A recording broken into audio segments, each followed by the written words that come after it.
You're further along than you can imagine. All of you are. I mean, just think about it. When some of you got here, you wouldn't even known what the characters are, right? And now, or you knew them, but you didn't even know how to put them together. And now we've got to the point where we don't. Now you know the sound and you still don't know what it is. Yeah, exactly. All right. Well, let's see what side you're on to my right. The screen is. So, all right. Well, Gary, let's start with you. Ogen? So that's Ozen. Oh, Ozen, yeah. What's an Ozen? Do you know? Ear. Go ahead. Ear. That's right. Ozen. I used to get it. Yeah. That's what. Yeah. Pry open my ear, unplug my ear, or the Isaiah passage, take a chisel and carve out my ear so I can hear. All right, Gary, what's the next one? That's a ha, pet, ha sound. A core. Yeah. Or a whore, whichever one works for you. What's an ahor? Ahor. Mm-hmm. How about opening your door? It's close. It's actually backwards. A hair has this thought of being behind you or going back or something after. A hair. Sure. If you see a hate, not hate, A het. a head, Mhm. in the thing it says do a CH. Yes. Sometimes you don't do C, you don't put the on there. I go back and forth with you guys because if it's hard to make the Bach, that roll in the back of your throat, because it's the Bach sound, then just put a K on it. Cut. So Bakor or Akor would work. Easy or hard. Yeah. If it's hard. But if you can create that sound, ahor, in the back of your throat, it will be better when you read, because akor, you might think, well, am I a hard cough? Am I a head? Am I a cough? Because there's a number of characters that have that k sound in them. And I have a hard time trying to figure that part out. Mhm. Is it hard or something? Yeah, nope. So the hets, which you might see them as a CHET, it's het. Yeah, that's how that would be. But some folks, Americans, some can't, in other languages can't get that What's het out. Het is easier in the flow of reading. Just put that hard sound in there. Akor is sometimes that K sound can be really hard to put in where it's expecting a het, a breathing letter. So that's petach. Yeah, petach. And the stress is early. Petach. Yes. So what's a petach? It's this little character. It's little character right here, which if you've done any architectural building, will look like something that sits in a doorway. Well, then it's the opening of the door. It is petach. It's an opening or a door. Petach. If I changed this vowel and I made it a patach, somebody want to take a guess as to what a patach is versus a petach? Go ahead.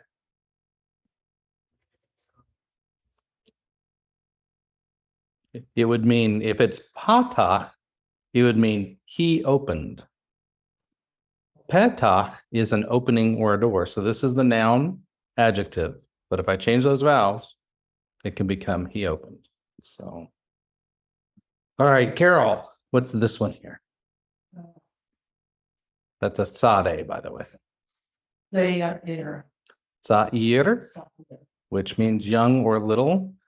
You can put that in the rare category of your vocab, not one you really need to commit to memory. But Carol, what about this one? This is a important coom. And what's a coom? To rise. To arise or to stand up. Yep. All right, excellent. Wayne. All right, we'll give her this next one. No, this is really ball. So we'll give Carol this next one, the first one here then. Regal. And what's a regal? It is. It's a foot. Good job. Also a euphemism for another part of the body. Yes. All right. Yeah. Does everybody know what it's a euphemism for? Just in case you're not sure. Regale. Yeah. So, when David goes into the cave to hide and Saul comes in, what does Saul do? Skirt. Yeah, but what does Saul do? He uncovers his feet, which is a euphemism for going to the bathroom, right? And Well, that's what you would do. You would lift your tunic to uncover your feet. that's what the question is when you read the word. He went in with the body. Exactly. That's uncovering he uncovered his feet. When Ruth lays with Boaz, what does she uncover? His feet. When Moshe is in that moment where Yahweh wants to kill Moshe, and they have to go through the circumcision, and it's a little confusing as to who's doing what with when and where. What is the circumcision touched to? The foreskin. What's it touched to?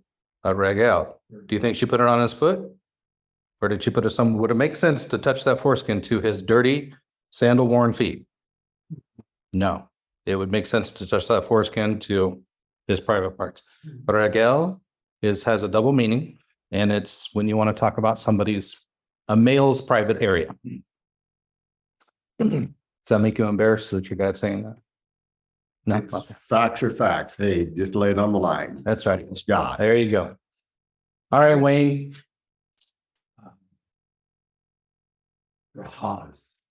So this is a Hatz. This is the final Sade.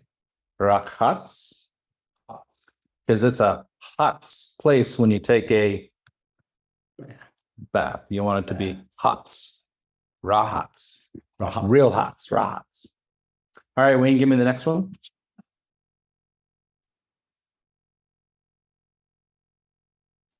Just Re'ah. Re'ah. Yep. What's a Re'ah? You're surrounded by them in here. There you go. Re'ah. All right, Steve. Actually, nope. Wayne gets one more. Yeah, he gets one more. Shakal. Shakal. Yep, shakal. And what's a shakal? It's going to be bereaved but compassion. What's wrong with you? It is bereaved. Yeah. We'll give Steve the long word. He was so happy to have a 3-letter word. So you can break it up. So syllable here, because we have 3 vowels, syllable here. So ra, ka, mim. Ra, ka, mim. And that means. It does. What's the root of ra, ka, mim? Let's unpack it like a present. Do we see any? Or. Go ahead. The resh,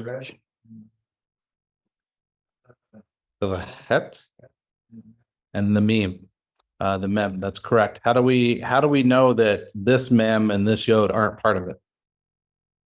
Because that's I. Mm-hmm. Yo. No, it's like Hira. So we have that table we've been going through: sus, susim, susa, susot. So this is a suffix. The eam is a suffix. So it's like unwrapping that present. You can take prefixes off, take suffixes off to try to find our 3-letter root. Yep. All right. Compassion. Good job. Okay. Get out of that. Find my mouse. There it is. So Steve, I'm going to give you one more here. Shakar. Yep. What's a shakar? Well, I think that's what most of the guys in the sugar factory did a lot. Probably. So it is to be drunk, yes, or to he was drunk. That's that vowel pattern we're looking for, the kamatz patah. We're going to start looking at that in a few weeks. So he became drunk, or he was drunk, something like that. And Jay, what's this one here? It would be shata. Shata. And what's a shata? It's getting rude. Drink, right? It would be to drink. Yes. And it is also a verb. He drank, or he caused to drink in certain forms. Go ahead and do this one, Jay. So I'm going to give you some syllable breaks. So to, e, va. To e va. Yep. A to e va. Do you remember that one? It's gotta be abomination. It's yeah, it's an abomination of a word. To e va. You got a beginning. Rishi. And go ahead and give me this one here, the last one, or the second to the last two.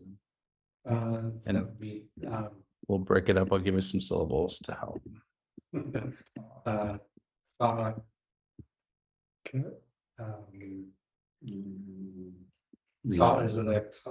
So he, la, tequila. It's like a tequila. There you go. Which would be just the beginning of the party for tequila. Tequila. That's a good one. I never actually put that one together on that one. Thank you, Wayne. That's a good one. All right, Daisy, give me this last one here. No, just ta. What's this sound?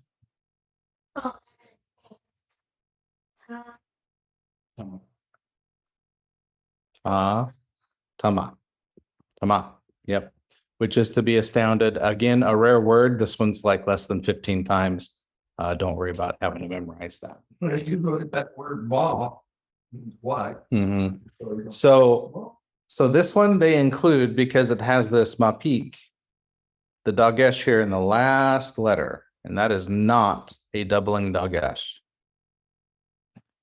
That mapik in the last hey tells you that hey is a part of the root word. It is meant to be there. And that's because this law right here tells me it's feminine, right? This one tells me it's feminine. This one is a hey that's not really a hey that's there. It's just there for pronunciation. Believe it or not, the actual root of this word is shin, tav, yod. Yeah, don't. That'll be probably closer to November, those kind of things that we talk about. But when you have a hey at the end of the word with a mapik in it, with a dagesh in it, that is not a doubling dagesh. That is telling you that the hey is part of the root word. And we'll need to know that come fall, because as you start to read and you want to look up words, you'll need to know how to spell them. So you'll need to understand that if you were like, what's a tama? It's not tav, mem, yod, which is what most roots would be. That hey with a mapik is telling you the hey is the character in the word. The good news is there's like a dozen of them. That's it. There's only about a dozen of those that are out there, and they'll always be marked for you. Wow. All right. All doing great on that. We've gone through this several times, but we'll just continue to hit on that. So if I can find my doggone mouse, it's right there. It's hard to be different, facing different direction, and the screen's on the wrong side. Yeah. For me. All right, so sus, masculine singular, susim would be masculine plural, horses. Susa is a mare. Susot would be mares. Suse would be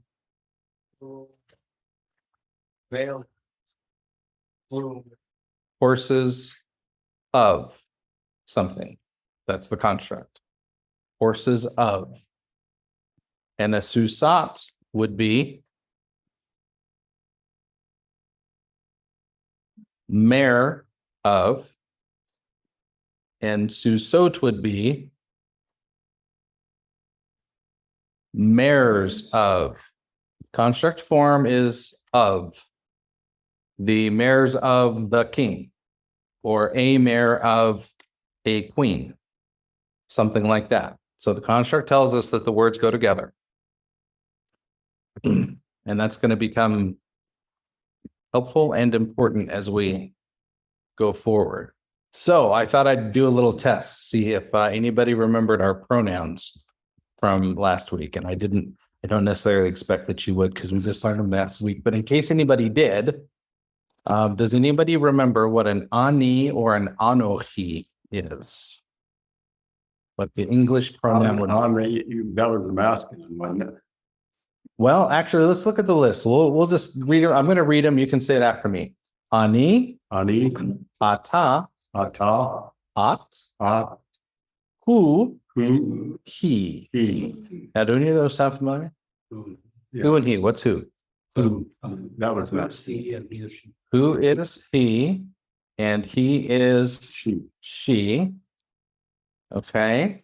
So we got 2 out of the 3. Ata is masculine, at is feminine. That is correct. So this is ata is masculine, at is feminine. What's ata?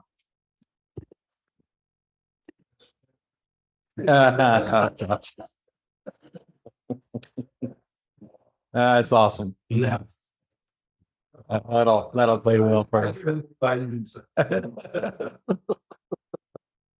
It is not they.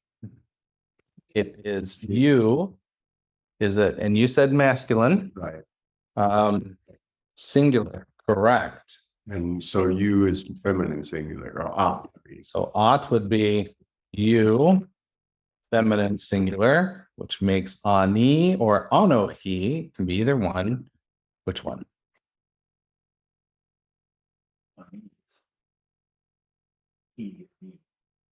Me or I? Yep. Good job. You got it. Ani me. Ani me. Yep.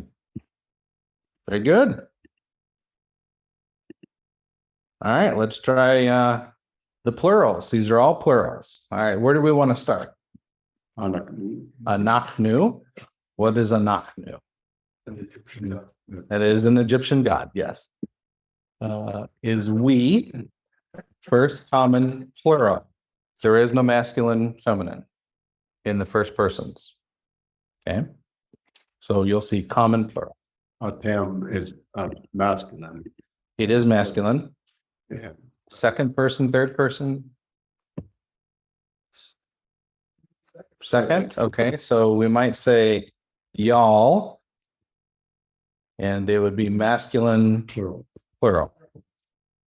Naten is feminine.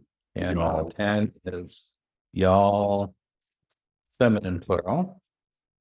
And hem or hemma, they, yep. Or it can be they, should say, you can do they or there. That's masculine. And that's masculine plural. And what about hen or And henna? same thing. Be the same thing. Feminine. Yeah. Yep. Very good.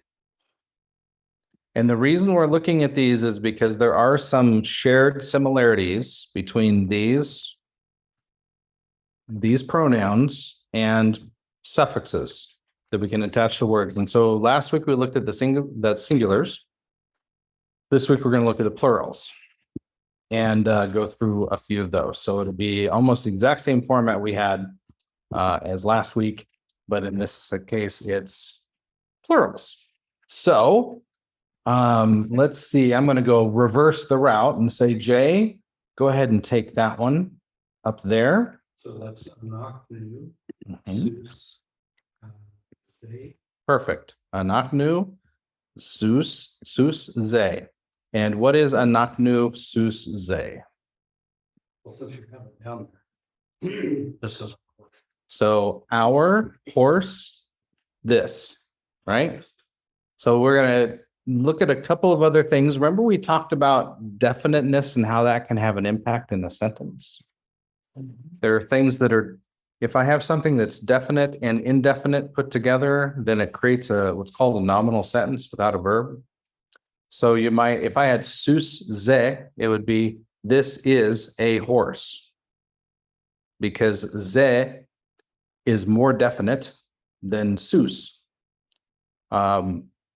And we have these levels of definiteness that happen within these sentences. So anachnu as a pronoun is definite, right? Sus is indefinite. It's any horse, right? Except ze is this horse. So that's how we get to this phrase of this is our horse. This is most definite. I like to call it super definite. There's nothing more definite than the zays, the zots, the eles, those that are, we'll say this, that, those kind of words. Most definite. If I move that zay around, then it can change the sentence a So if you bit. put it at the beginning there. If I move at the beginning, that I might be a poet trying to say something like, our horse is this. So in other words, if I'm building an idol, like I'm Aaron, our God is this golden calf. And it can change up the order of that just a little bit. Instead of our horse, our calf is our God. Okay. And so poets might shift that up just a little bit, but pay attention to it. And we'll do that as we do more reading. But yes, our horse, this is our horse, is how that would go. Good reading, Jay. That was very nice. Spot on. All right. So, Jay, I'm going to have you read this one as well. Just this bottom line. That would be hold on. Get the That's all right. Sus no. Susei nu. Susei nu. Okay. Very. Say Susei nu ze. Susei nu say. Now, if you notice a couple of similarities here.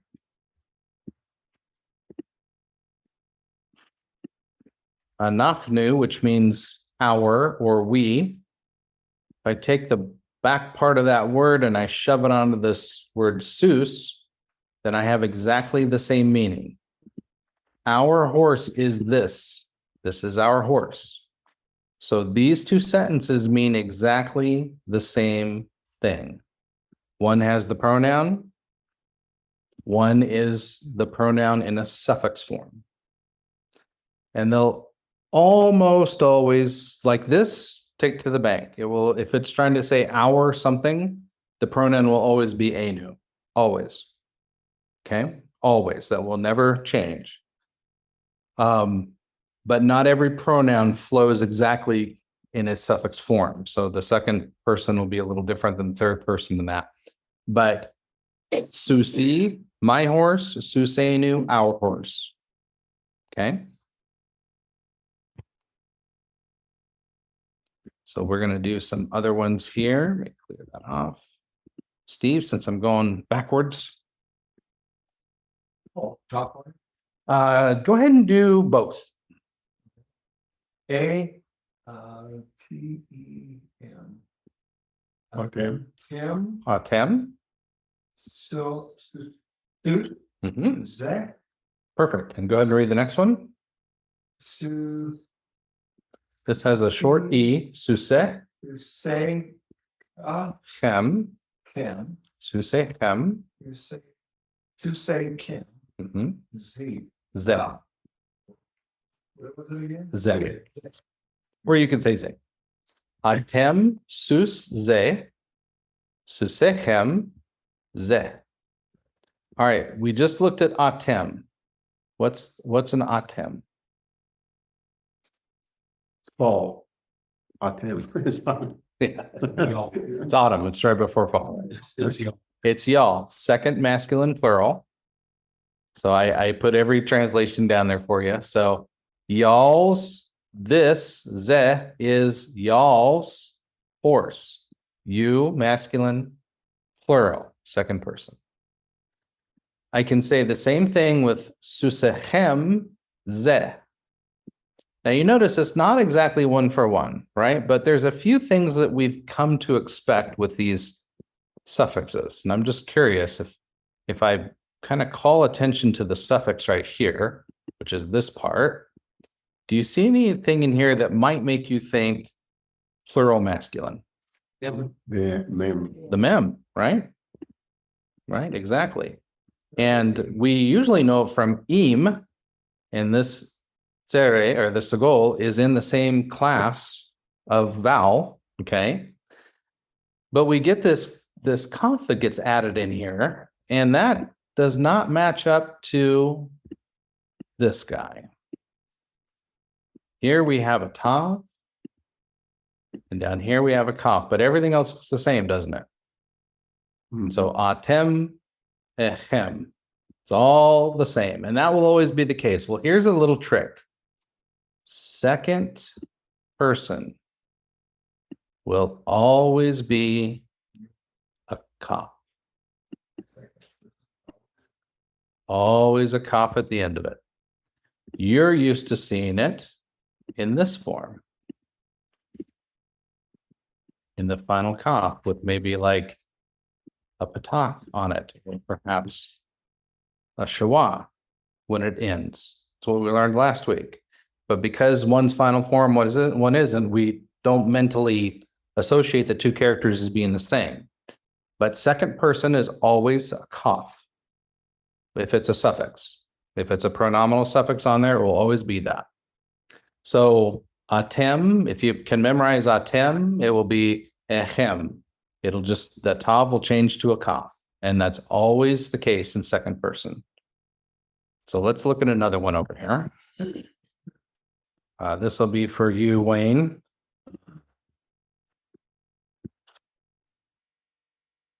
A 10. A 10. Mm-hmm. So, Ze, yep. Sus. Can. Susken, yep. And so. Yep. Perfect. Okay. So what do we notice that's similar here? the final. We've got a final noon, right? Yeah. Sorry. Get over here where I can do this. We've got a final. Boy, did I did. I took it off of my drawing. Okay, just to give you guys a little bit. So we have the N and the N right here. And you just learned something interesting, right? A noon can speak to feminine. But what's the similarity in our suffixed form for second person? It's the kaf. The kafs will always tell us I'm in second person, right here. In this case, it's just feminine. This is y'all's horse. We're speaking to a group of females, okay? So if I learn and memorize A10 is y'all feminine, then when I see a hen, I should hear that same sound, the N sound at the end. FYI, this is totally opposite in Aramaic.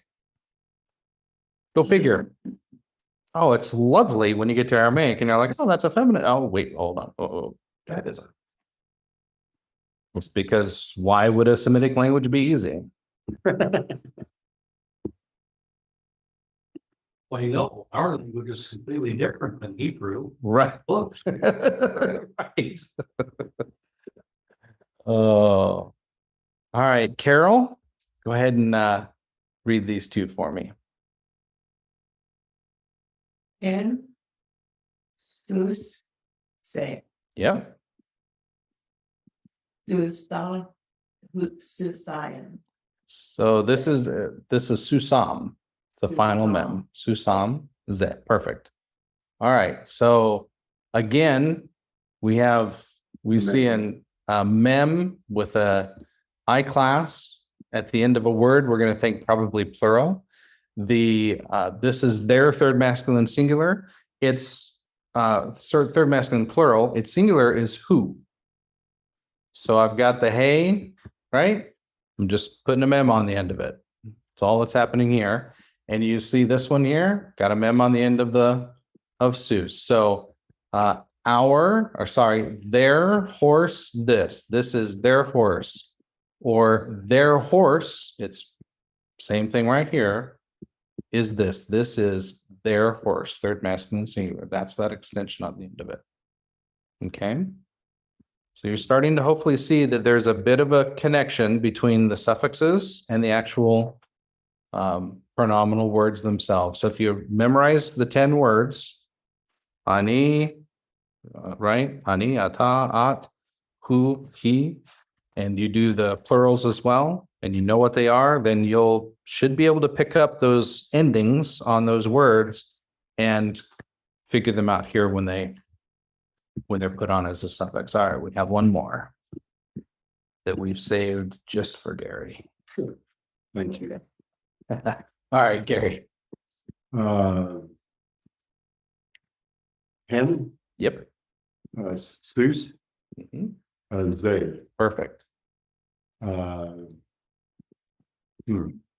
So, oh, that's a U. Did you ever? Susan? Yeah. Do you ever know any Susans? Do I? Yes. Yeah, there you go. My guide in Israel, her name was Susan. There you go. Susan. Susan and Zay. Perfect. So hen is there, third feminine plural. And again, I don't think I need to point it out again, but you just can see the connection between the pronominal word for their, third person feminine plural, and Susan. So you kind of, again, just trying to show you some of the pattern of how these work out.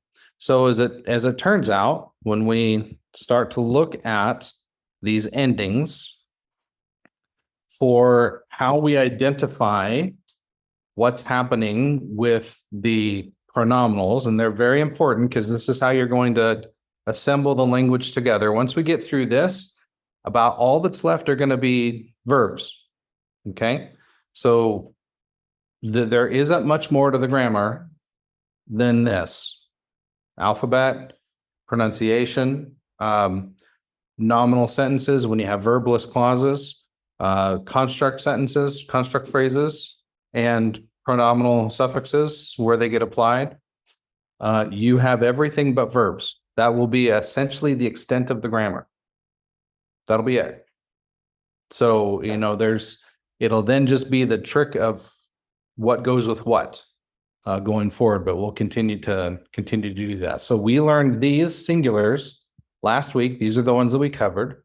If you have an O on the end, it means his. If you have an ah, it means hers. Here's our cough, remember? The final cough, but it's still a cough.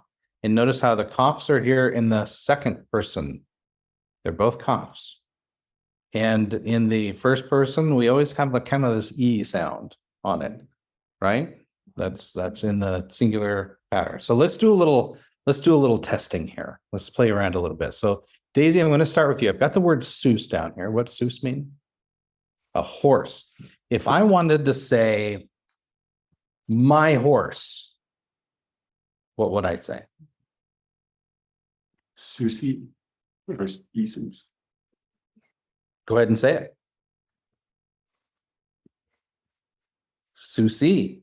Susie, yeah. If I wanted to say my horses, plural horses.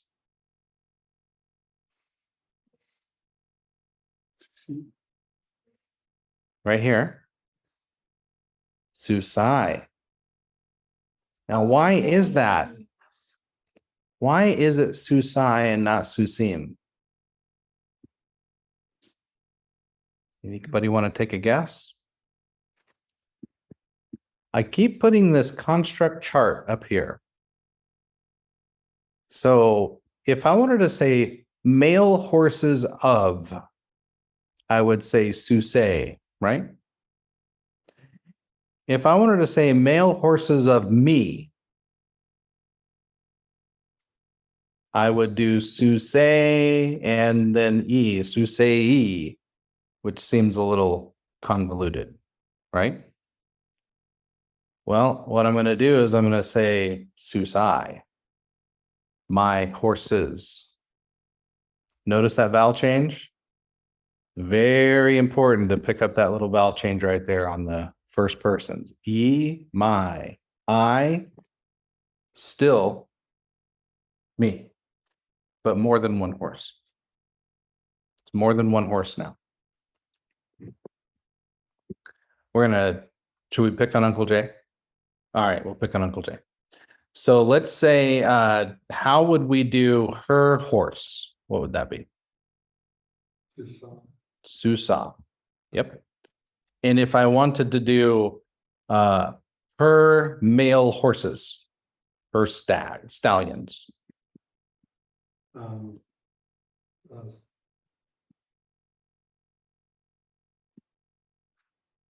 Yeah, that one, I just think all of a sudden drawing a blank and how to.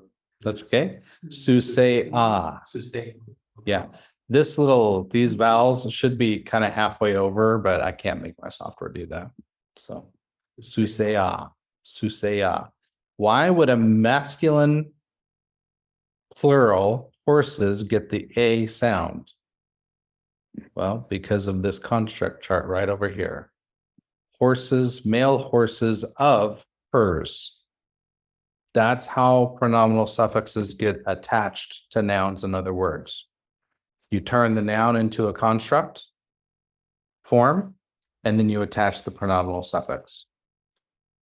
So if you have your construct forms memorized and you know your pronominal suffixes, you can decipher any word. You don't have to memorize the whole big massive table. You just need to know to kind of pick up on your construct forms and know your pronominal endings. Do you see how those don't change? The vav and the vav, the hey and the hey, the kaf, kamats, kaf kamats, kaf shawa, kaf shawa, yod, yod. They don't change.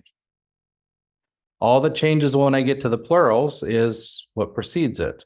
So let's, Steve, we're going to try you. I want to say his mare.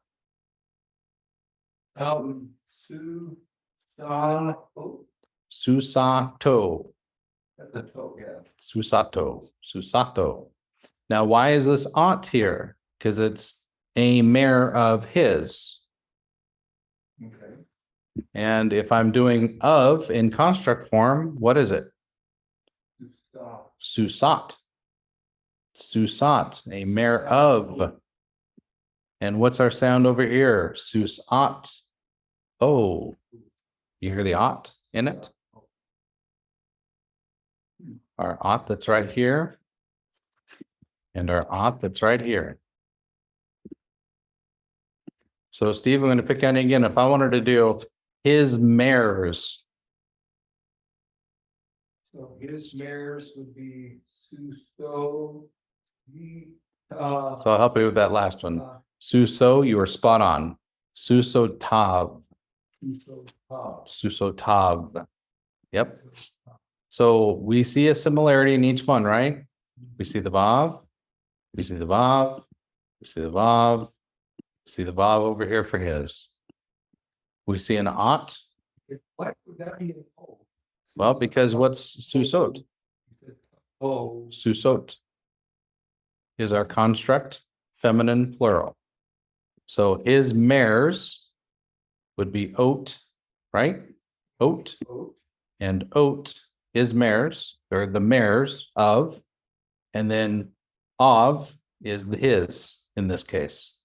Okay, so that's an Otav, otav. Why is our yod here? Well, because masculine plurals tend to have eames and yods and mems in them.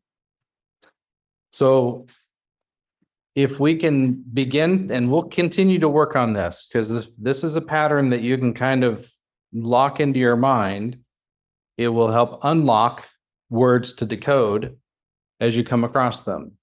And that's kind of why I've been picking on these construct and absolute form charts for the last several weeks, and we'll continue to do that.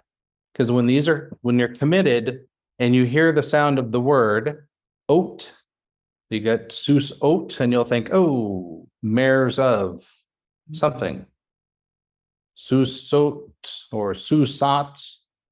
You'll start to pick that up and immediately know if you have a plural or singular on your hand, and then you can decode the ending as well. It will save you years of having to sit there and stare at words and wonder what it is. at a bare minimum, you'll look at it and go, well, I know it's a feminine of his something. I may not know what the something is yet. And then all you have to look up is the something. But you've got the rest of it figured out. Maybe we could just get a secret encoder ring. Right, right, exactly. That'd be fantastic. All right, so Wayne, let's go with the hers. I want to do, let's say her, let's do the big one, her mares.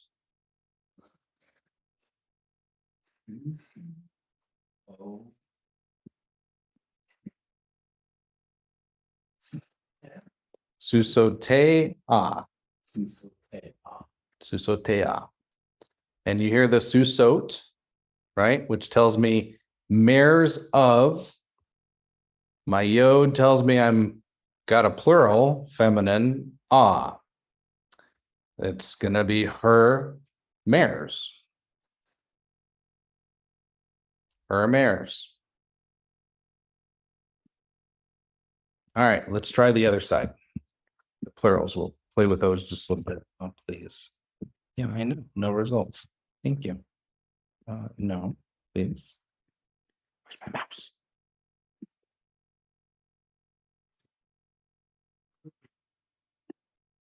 Okay, Carol, have you? We'll do a couple of these here. So I tell you what, go ahead and pick one. I guess, man. No, pick Start one. at the top. Okay, go ahead. You all do the female plural. Female per, okay. Sue. So, yeah. So you're doing this one over here? Okay. Susotehem or susotehen if you're doing feminine, right? You're doing there One. above. Yeah. Susotehem. Yeah. Yeah. Going after the whole shebang there. Yeah, absolutely. Which would be their what kind of horses? Their mares. Their mares. Yep. Those are their mares. So if I see susotehem, you'll look at that and go, holy crap, that's a big word. But if you know your suffixes, you'll go hem means their, bunch of guys, masculine. And you're going to see that oat. And because Jeremy pounded it into your brain, you're going to go, that's mares of. So it must be their mares. Well, Carol, you did so good. You get to pick another one. Your which one? Masculine or feminine? Far side. This one right here? Okay. Up one? Okay. So that'll be the masculine. Okay. Spruce. Spruce, no, spruce, okay, yeah. Cool. Susote hem. You don't need to pronounce the yod. Yep. Susote hem. Yep. All right. So that would be what kind of horse? Female or male?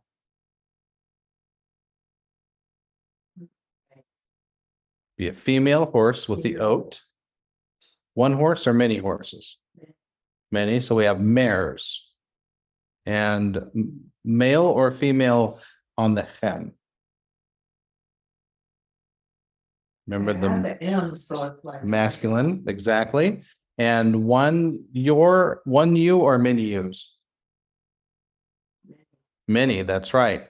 So your mares, if I'm talking to a bunch of men or a mixed group of male and female. Whereas Hebrew, the same as like Spanish or whatnot, when you have mixed genders, it's always masculine. Default's masculine. Yep, exactly. All right, Gary, I'll let you pick one. Which one would you like to do? Do you want to do the hours?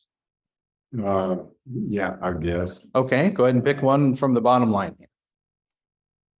I'll do feminine singular. Feminine singular here. Okay. Yeah, you said hours, so that's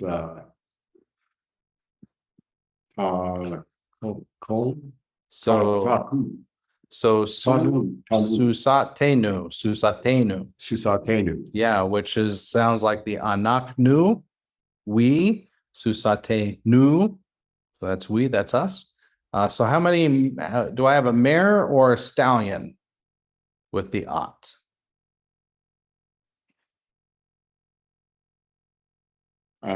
I'll make a message, say singular, one. It is singular, and is it a mare or a stallion? It's a mare. There. It's a mare. Yep. So I have one mare, and who's it belong to? Well, that's Us. That's right. Our mare. That's right. Our mare. Okay. Anybody feeling ambitious to do one more? 3, 2. You want to do another one? Okay, go ahead. I'll do the female singular there. Right here. Uh-huh. This one here, you mean? Yeah. Okay. If you. Who thought, So that's a noon, final noon. Yep, susatan. Perfect. And go ahead and what would a susatan mean?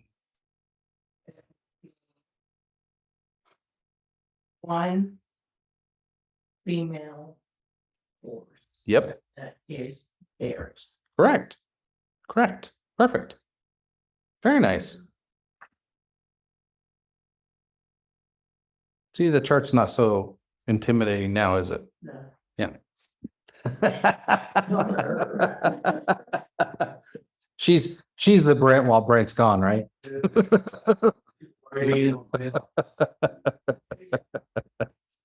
All right. Very good. We'll keep doing practice things like that as we go forward. So, all righty. I think we're back around to Jay. He gets the big verse. So this is a reading out of Genesis. Hopefully the reflection isn't too bad up there and you can actually. So that's my list, man in our own. So Jay, if you don't mind, go ahead and read that verse for us.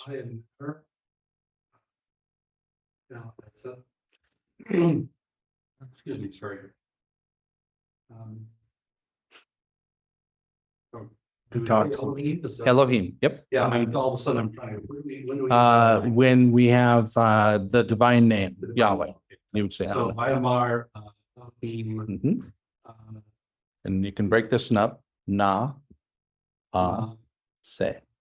Na, yeah, 6. And that would be Adam. Adam. Yep. Adam. And then is that that's It is. Good job. so Betzel Menu. Menu. Menu. You got it. Betsalmenu. Betsalmenu. Perfect. And you picked up the bet. And then we have Kedem. So you can break your syllable right here. So so that would be Kedem. And then Matem. Mutenu. Mutenu. Yeah. Ki demutenu. Thank you. I appreciate it. All right. So we're looking for this one right here. Do you see any of those in there, Jay? Yes. So we're looking, yeah, very end. Very end for sure. There should be another one And then a bread above it. right above it. Yeah. And you picked up the prepositions. Well, at least that one. What about the ka? It's another preposition right here. The bet preposition, what does it usually mean?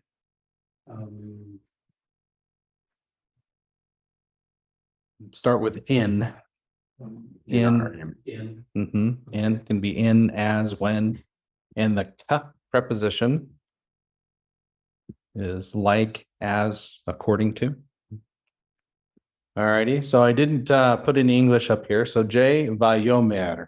I have an amar word, which usually means That would be Elohim said. Elohim said, perfect. And he said, Naasa, that's our verb there. We haven't looked at that, but that noon is a prefix noon, and it's related to anaknu. And anaknu is And not new. We or us. Okay. We or us. So that prefix is telling me that this verb is a we or us verb. And asa, I think we might have learned, is a vocabulary word which means he made or to make. So us make. So Vayomer Elohim, Elohim said, let us make. And what are they making? Adam, Adam. man, Adam. And in or according to or as, I think it's better translated as here. I don't know if we've got this word yet. Selam is a word for image. It's also a word for an idol. Selam. But whose image is the question? It's an Anu's image. Our image. So let us, anachnu, make Adam in anachnu tzelem, in image of ours. And like our dema, which is likeness, like our likeness. So there's a verse where we see kind of an important one there in Genesis, where we see the pronominal suffix being used at the end of these two words that we know pretty closely, our image, our likeness. So it wasn't anachnu telem and anachnu dema. It was telem menu and demutenu, our image, our likeness. Okay. Good reading, by the way. Yeah. Very nice. You picked up the pronoun or the stuff, the prepositions. Fantastic. Must have gotten a good night's sleep. Not really, no. All right. So, all right, Steve, you're up. T, but Sam, So go ahead and let's do it by our vowels. So we have 3 syllables. The, tem. Kim, The atem. And this word we just learned, atem. What's an atem? remember I said autumn? So that's that. Click. So an ata is you. Tim. Atem has a mem at the end, which would mean Masculine. y'all masculine. So we would just say you. And these are 2 imperatives. Peri means fruit, and rav means many. But if I put these into imperative verbs, it means fruitful, multiply. So, and you, we have to add the to be, are to be, we have to add it in Hebrew, Oh, yeah. are to be fruitful and multiply. multiply. Here's our and right We're here. speaking to Noah. And he's It's exactly what he's doing. He's speaking to Noah post flood. Y'all be fruitful and multiply is what he's telling them. Because there were more than one that got off the boat, right? right. Yeah. So it's y'all and all of you. Be fruitful, multiply.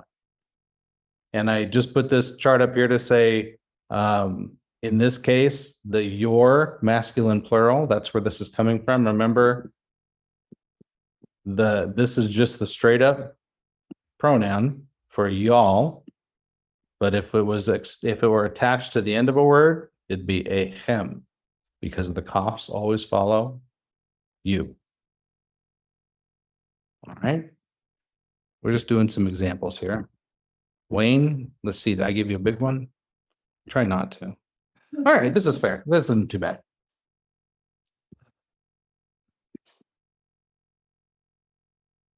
I'll help you with, I'll just give you a little syllable break. Sorry. ta, Mhm. ta, Natati, natati.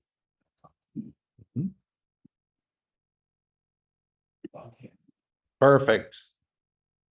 That'd be et. Perfect.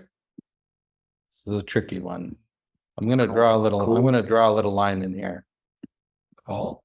It is, it's actually coal. Coal. It's always coal.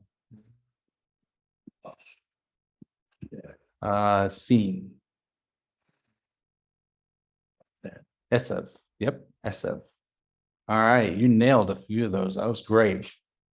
All right, so do you remember we looked at the chart and the E's? I'm sorry? Sorry. They You found a your? Where? Yes, that's exactly where it is. So what would that be? What's a lamed preposition?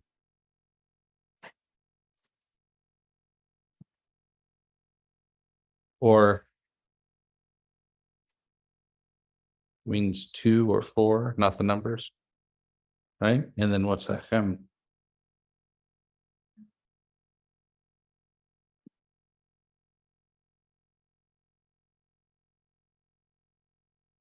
right here.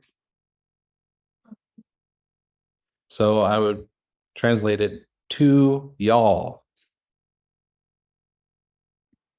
Boys or girls? That's right, plural, to y'all, boys, or mixed company. All right, so on our other chart, we saw that there's this E ending. Somebody remember what that is? Take a shot of the pronoun. It's the first one we looked at. Give you a hint, ani. Ani. Its mated pair is anaknu. Ani and anaknu. Me, or is the ani?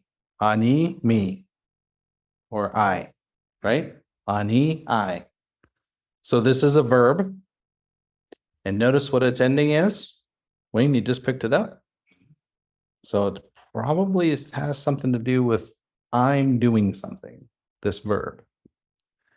And the verb is from the root natan. He gave or he gives. But in this form, you haven't learned any of this yet, but I'm just giving you a little heads up to let you know how important these endings are. When I see this T ending here, this would be I have given from Natan. I have given. And Daisy, how do we translate this? To y'all. What did he give to y'all? Green plants, but how many? How many green plants?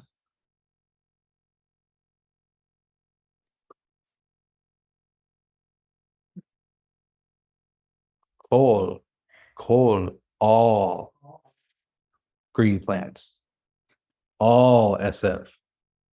I have given to you all SF, all green growing plants, grass of the field, from Genesis 1:29.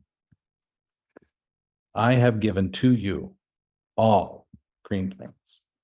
You know, it's interesting, before the flood is this curve, and after the flood, you get meat in. They get meat and herbs, yeah. All right, we're just looking at some uses of these pronouns and pronominals.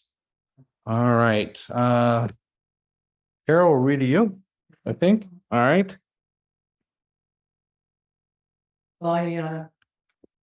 Yeah, Perfect. Noche.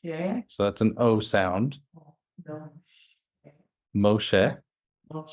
Who's Moshe? Moses. Yep. Moshe.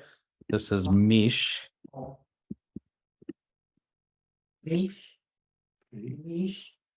Misha. Yeah. So Mish pa tan. Mish patan.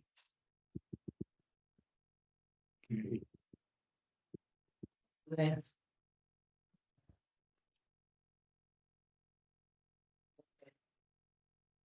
You got it?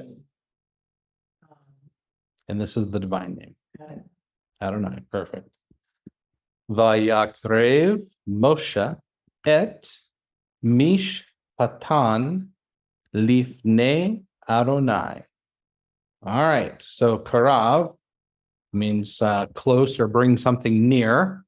So if he brought something near, who's our subject? Who's bringing something near? Moses is bringing something near. That's actually, this verb form tells me that it's Moses is causing something to come near.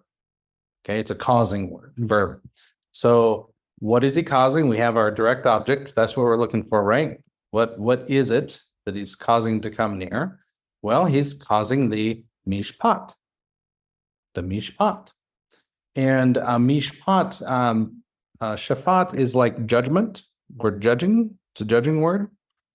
But if I turn the word judging into a noun, what do you judge? Cases, issues, matters, right? That's what would go into a courtroom. So Moses is causing these cases to come near lifnei, to the face of. We should pick that up because of our construct, right? We see the A, we know it's a construct form, to the face of Adonai, which is a really fancy way of saying he's bringing the cases before God. Okay. Well, whose cases The people. are he bringing? He's on whose cases? There, people. Well, not all the people. Which people? The women's. He's bringing their cases before Adonai. It's funny, you might miss that a little bit in English. The girls of Zelophehad, daughters In Numbers? Yeah. and numbers. Mhm. Yep, he's bringing their cases. So literally this would be, and Moshe caused to come near the women's or the female cases to the face of Adonai. That would be a rough English, but getting in the habit of doing that will help you kind of pick those things up. But if you notice, even right here, this is three parts that make this up. Le, the preposition, pan, which is face, and then the A tells me construct, to the face of Adonai. He brings it literally before. And that lifnei, milifnei, that's another kind of fun little thing right here. If I put a mem prefix here, and I give it a little hirik, and I give a little dagesh here, that means from to the face of Adonai, which, what do you think from the face of Adonai would mean? Response, God's response back. It means one is in the presence of, and one is away from the presence of. So you're doing it out of his presence. But the min preposition from. It takes a little while to get used to how they think that way. But remember, those prepositions, we looked at this a while back, tend to be relational. The bets are like in, among, with, that kind of thing. And the lamage are like to or for. The kafs like, according to, like comparative. And the mins tend to tell you appositional. Are you in front of? Are you away from? And they'll use these in combination to kind of tell you, are you in the presence of God or are you from the presence of God?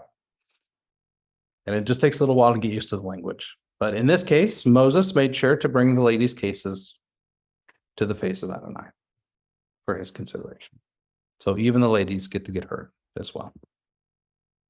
All right, that's all we have for tonight other than the vocab. Do we have any questions before we break for the week? Obviously, you had a copy of this. Do you mind if I go ahead? Steal that again. So these, I'll keep it sorted out. So these two charts right here, you have the construct in the corner, and you've got the plurals and singulars. You can take that and just use your word sus and just play with it. a little bit. And kind of, maybe give yourself some tests on if I want to say my horse, Susi, want to say our horse, Susenu, and just kind of practice those and kind of hear that in your head a little bit and get used to it. That'd be a good thing to work on for the next few weeks. Because believe it or not, here's the good news. While these pronominals will help with verbs, figuring out who the person is doing the action in the verb, the subject. These pronominals absolutely are the same pronominal suffixes that are used on verbs too. So you learn this one time and it works for every single word. Okay. This you can take to the bank. This doesn't change. Well, for the most part.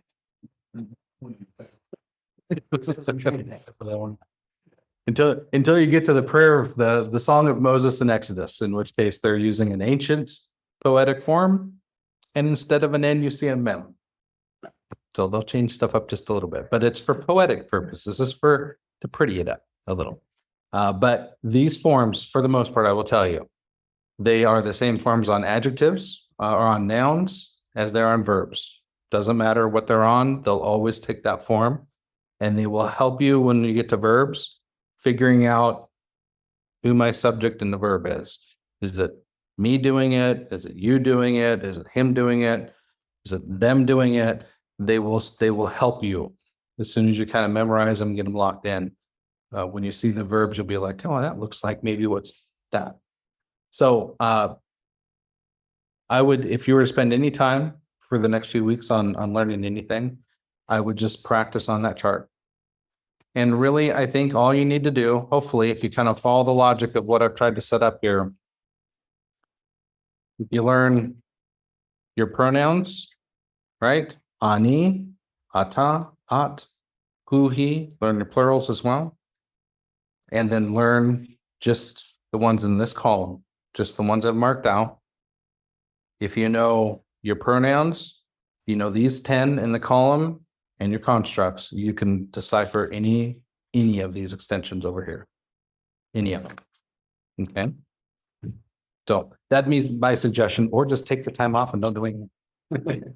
Because we'll continue to review them and go through them for several weeks. All right,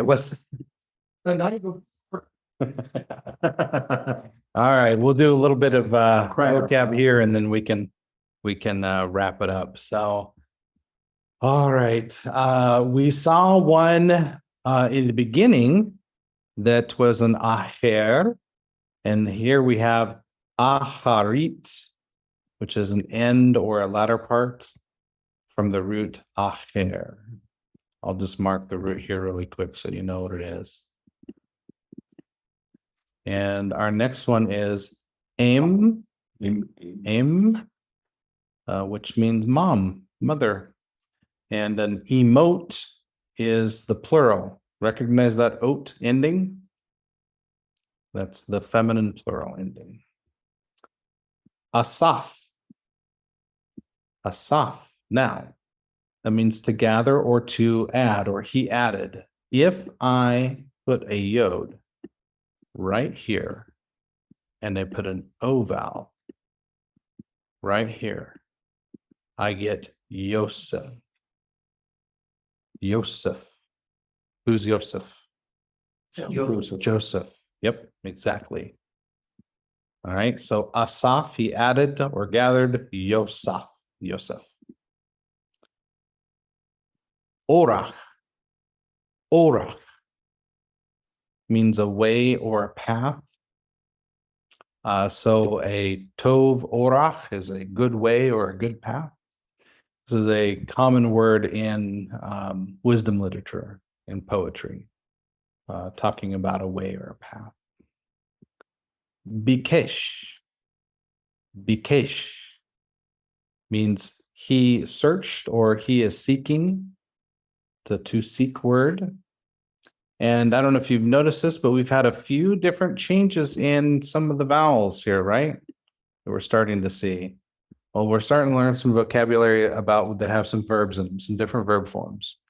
And I'm glad that we're doing that because as we start to learn verbs, you'll see, as soon as you see the form, you will already know some words and you'll hopefully be able to remember them. So I'm trying to give you some words in advance that when we start looking at verbs, you'll know what to do with them. So bikesh means to seek or he sought out. And ganav means he stole. So I'm gonna ask Wayne a question. So ganav, he stole. If I change the kamats to a patak and it becomes, all right, let's do this. I'm gonna change my two vowels to sagols. Genev, genev. What do you think that word means? If ganav means he stole, what's a genev? A thief. Perfect. You got it. Har is a mountain or a hill. Zahav is gold. Okay, Wayne, you ready? Zaken means old, elder, or old man. If I change this to Zakan, much like this one up here, he stole. Zakan. What do you think Zakan might mean? If Zaken is getting old, Zakan would mean he grew old. He grew old. Khalila. Khalila. Looks like Lila, but it's not. It's not nighttime. Khalila. And it's an injunction is what it's called. Far be it for that to happen, or that shall never happen, or let it not be. It's something along those lines. Much like the word oi, which is actually a word which is alas, or hoi, which means whoa, not woe like the horse, but woe to you. So halila. And that will actually show up a bit sometimes in Samuel and some other places. It's kind of surprising how often that one does show. And I always have to look it up when I get to it because I forget what it is. I can't remember which one it is. Yagon. Yagon is sorrow. All right, this one is one to pay attention to. The Yahol means to be able to prevail, to overcome. And Yahol. Yahol. This one comes up often and it gets used in a strange way sometimes.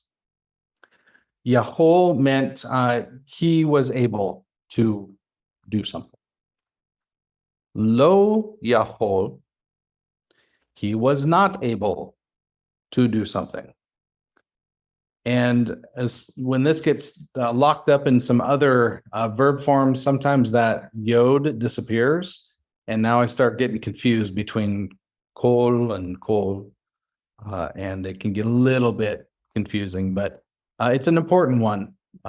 It indicates whether somebody's able to overcome something like, a sin in their life, an issue, some major challenge. You're cool. Yahol. Yahol. Yeled. Yeled. Now we learned Yalad, which meant he bore, he gave birth to, because men can give birth in the Bible apparently. So Yalad is he bore. Yeled is what was born.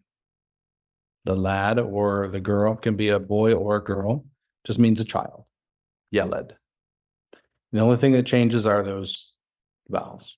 Yum. I got that. Yum. Got that one with the C. Yeah. All right. What's plural for C's? It's a masculine word. What's plural? Good. Yim. Yamim. That's right. Yamim. Good job.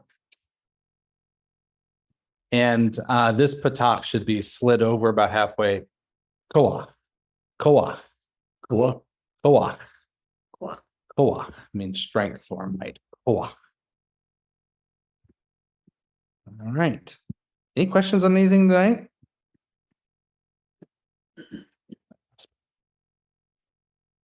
Nada? Good. A little loaded. Well, you have a couple weeks to just let some of that settle in. And practice with it. Grab the sheets and play around with it a little bit. Try to form some sentences.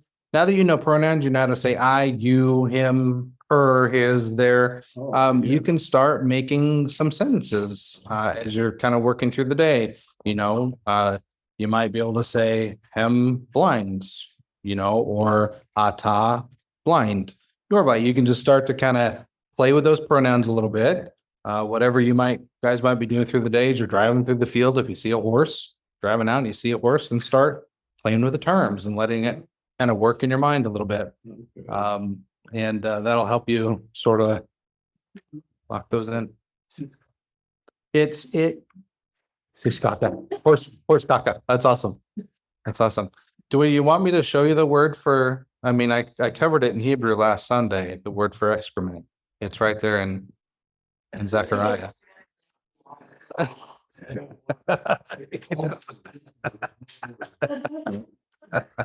Now you give us this lesson for when you got left.